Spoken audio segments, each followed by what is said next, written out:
Magandang araw po mga kalingap, may bagong update po tayo kay Dara sa bagong bahay niya. Bago po ang lahat, kung hindi ka pa nakapag-subscribe sa channel ko, paki-subscribe po sa aking YouTube channel at i-click ang bell button para sa panibagong update. Mga kalingap, pansamantalang binisita ni Rab si Dara para sa update.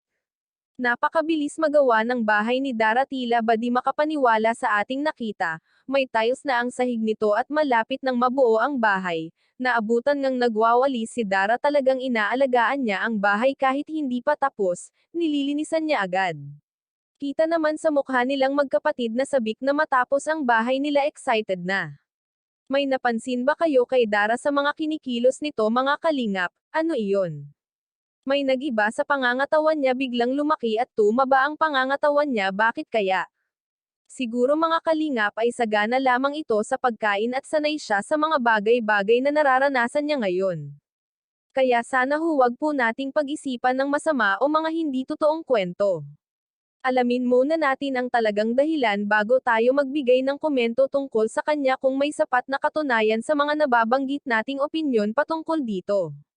Mismong si Rab nagulat na lang dahil buo na ang bahay nila, napakabilis ng karpintero. Nabanggit rin dito na gusto ulit ni Bea magkaroon ng ina, pero binawi niya agad ito. Bakit kaya? Dahil iba ang pagkakaintindi niya, ayaw niya na mag-asawa ulit ang kanyang ama. At palaging pinapangakoan sila ng kanilang ama na uuwi siya, pero hindi naman nangyayari, kaya nabanggit ng kalingap na huwag nang umasa pa dahil lagi na lang raw nangangako ang kanilang ama na uuwi, pero hindi naman totoo at puro pangako lang raw ito sa kanila. Pero iba ang nasa isip ng magkapatid, umaasa at aasa pa rin sila na makakasama nila ang kanilang ama sa bahay. Bakit ganun na lamang ang pananaw ng magkapatid? Napakamabait at hindi man lang nag-iisip ng masama na pwedeng gawin ng kanilang ama kahit hindi nila alam ang tunay na ginagawa ng ama nila, kahit papano may respetong natitira pa ito sa kanilang ama. Buti na lamang ay ganun ang pag-uugali ng magkapatid, hindi nagtatanim ng sama ng loob.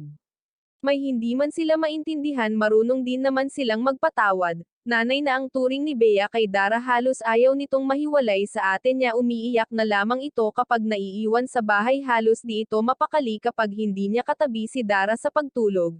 Kaya laking pasalamat ni Dara at utang na loob niya sa mga tumutulong sa kanila at sa mga kalingap na patuloy pa rin silang sinasamahan, palaging nasa tabi nila. Maraming salamat po, paki-suportahan po Val Santos Matubang at Kalingap Rab channel at sa aking YouTube channel. Please like, share, subscribe and comment ng inyong mga opinyon. Thank you and God bless.